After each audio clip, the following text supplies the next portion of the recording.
English. I didn't speak a word of any of the languages that he spoke.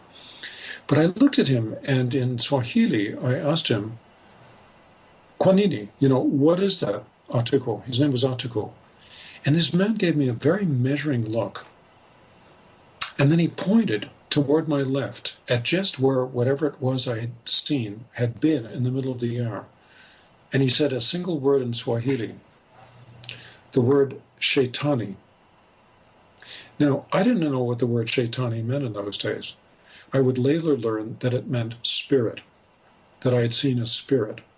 But in those days, I worshipped solely at the altar of silence, and I wasn't the least bit interested in spirits or spiritual realities.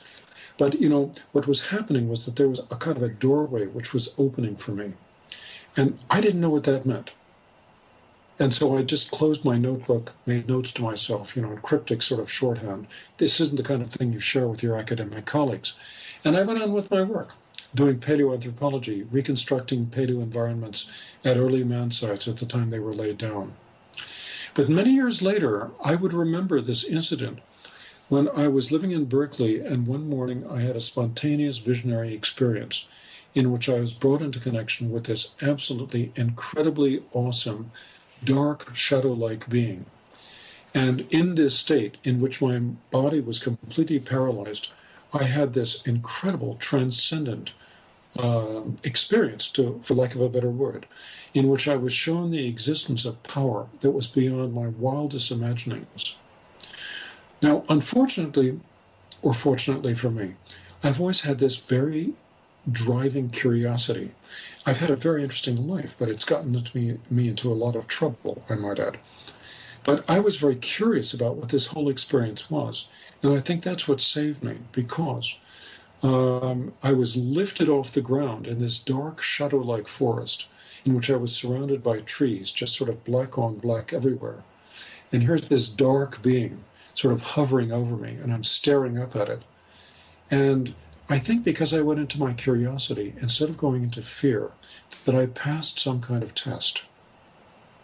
And then the rest began to happen. I began to have an ongoing, spontaneous series of visionary experiences, usually at 4 o'clock in the morning when I was very much awake. And in those visionary experiences, which happened mostly in Hawaii, I might add, I found my conscious awareness re-geographied into the mind and heart and soul of a man who lives in the future. Now that's pretty unusual for somebody like me to say under these circumstances. Here I was with grants from the National Science Foundation doing high research in my field, and I'm having these visionary experiences in which I am face to face with spirits on the one hand, and a man who actually may be one of my future selves, one of my descendant selves. If I've got this right, I was being given a look at the future, and this was not the Star Wars dark future that most of us were hoping for. It was something very, very different.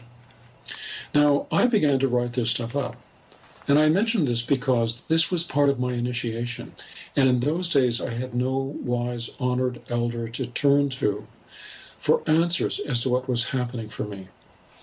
I found myself having these experiences in which I found myself in this man's body, looking out through his eyes at another world, listening to his thoughts, being aware of his feelings, tapping into his memories.